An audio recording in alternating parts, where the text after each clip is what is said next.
हमारे मसीहों में लड़के 17-18 साल के हों और वो जब निहायत ही खूबसूरत हों, चाहे वो पढ़े लिखे ना भी हों, तो अक्सर हमारे गैर कौम के लोगों की उन पे नजर होती है। हमारी बहनें भी, बेटियां खूबसूरत हों और वो कहीं बाहर नौकरी वगैरह करती हों, तो उन पर भी गैर कौम की अक्सर नजर होती है और उनकी कोशिश होती है कि ये हमारे दीन में आ जाए किसी भी तरीके से, चाहे वो लालच के जरिए हो या चाहे वो नौकरी के जरिए हो, कोई भी एक तरीका हो। आप सभी वो भी जानते हैं इन सारी बातों को। तो भाई का नाम चलो मैं बता देता हूँ, फिलिपस नाम था, 17 साल का था।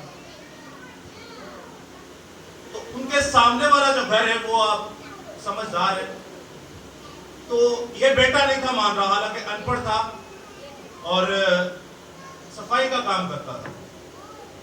तो उन्होंने कहा ठीक है, तो नहीं मानता थे तेरा कार्नियल आज उन्होंने की गीता सुबह सुबह जारी गल 7 बजे ड्यूटी पहुंचना मेडिसिन कंपनी च, तो सुबह 6 बजे करो निकलेगा तो 7 बजे पहुंचेगा। अंधेरे का टाइम होता और घर के बाहर बिल्ली, जिंदा बिल्ली जो है, असल बिल्ली जो है, वो पेट में से काट के और उसके गेट के आगे रखी और साथ में अंडा तोड़ा हुआ था।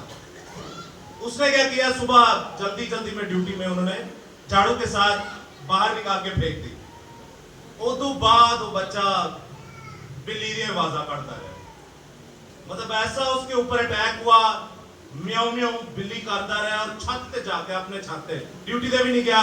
बहुत बुरा हाल, कार वाले सारे परेशान, हम लोग ड्यूटी पे थे।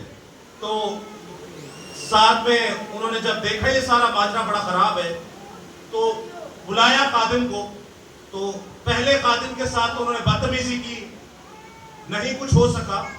दूसरे खादिम को बुलाया तो उन्होंने अपने घर का शीशा तोड़ के उस पर वार किया। अब चलते चलते उनका जो भाई है वो हमारा दोस्त था, उन्होंने हमसे राब्ता किया, तो हमने कहा हमें ड्यूटी से छुट्टी नहीं मिल रही, 5 बजे छुट्टी होगी। मैं था, विशाल भाई थे और वकास भाई थे, हम तीन ही उस वक्त अवेलेबल थे जो ड्यूटी से आगे फौरन। अब जब गए घर पे तो सोचे काराले सारे कारोबार बुलाते हुए सब घर पे जब गए हैं, घर वाले बाहर खड़े हुए हैं। हमने कहा शायद डर के मारे बाहर खड़े, उन्होंने कहा नहीं वो है बेटा। और नाली सामने पंक्चर की दुकान थी, पंक्चर की दुकान थी, आपको पता है वो जब टायर वो पंक्चर में हवा भरते हैं टायर में, पंक्चर वेखना होता है और पानी के वेच पाते ने, वो गंदा टायर या ट्यूब जब पानी के अंदर जाती है तो वो पानी बड़ा गंदा होता है।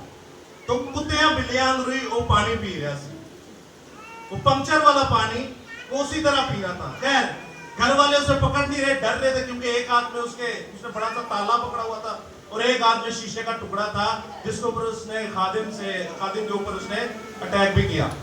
अब जब वो इतना ज्यादा बदजन हो गया, याद रखिएगा खुदा ने इंसान को अपनी शक्ल और सूरत और छवि पर पैदा किया। शैतान इब्लीस इसी शक्ल, सूरत और छवि को ही बिगाड़ता है। आपने देखा होगा अक्सर बदरुएं आती है कि मुंह टेढ़े मेढ़े होना शुरू हो जाते हैं, इस शक्ल को ही वो बिगाड़ना चाहता है। ऐसे ही चेहरे के नाल वो गंदा, दुनिया भर का गंदा पानी उस बच्चे को प्यार है सी।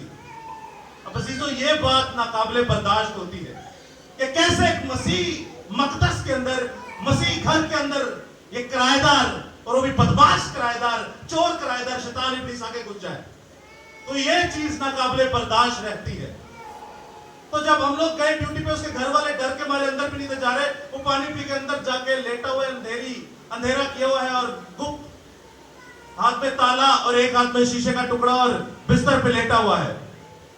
तो हम लोग घर से पहले ही तैयारी करके गए, क्योंकि हमारी आदत है जब पता चल जाता है तो घर से आधा पौना 1 घंटा दुआ करके जाते हैं। और हमारे खुदा ने रिवील किया कि इज्जत तेरी आज बताएगा याकूब दा खुदा। अब जब वहां पर गए तो घर वाले सारे बाहर हैं, हम लोग अंदर गए तो आप देखते हैं हमारे बड़ी प्रोमिनेंट डिनोमिनेशन जो तस्वीरें और भी बहुत सारी चीजें लगी हुई हैं कि ये खुदा की है, ये यीशु मसीहा की है, ये उसकी माँ की, बहुत सारी तस्वीरें उन्हीं के ऊपर पढ़कर कुछ किया हुआ था। तो हमें तो नहीं था इन चीजों का पता, हम तो गए जिंदा खुदा की कुदरत से। और जैन सामने बैठे हमें हर एक चीज की खबर मिल रही थी कि ये निहायत ही खतरनाक एक बंदा है। लेकिन जब हम लोग गए, जिंदा खुदा को हमने अपने दिल में रखा, ਤਾਂ ਕਿ ਖੁਦਾਵੰਦ ਸਾਡੀ ਨਹੀਂ बल्कि तेरी इज्जत ही गल है और जिथे तू जाना है उथे फतेहमंद होना है।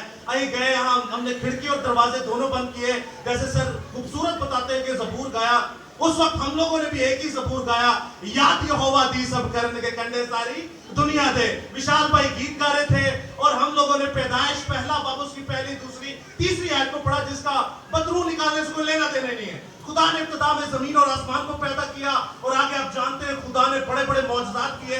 तो हमने ये कहा कि जिंदा खुदा इतने बड़े मौजज़े कर सकता है, उसके कहने से जमीन बन जाती है, उसके इरादा करने से चीजें वकूफ में आना शुरू हो जाती है। वो आसमान को बनाता है, आसमान के लश्कर को बनाता है, जमीन को पैदा करता है, जमीन के तमाम हशरात को, नबातात को, चौपाहों को, तमाम मामूरी को पैदा करता है, फिर समंदर को बनाता है, तमाम मौसमों को बनाता है, आसमान जमीन और समंदर के नीचे तमाम मखलूकात को बनाता है। हमारा जिंदा खुदा कह ही देता है तो हो जाता है, उसके इरादा करने से चीजें वकूफ में आना शुरू हो जाती है।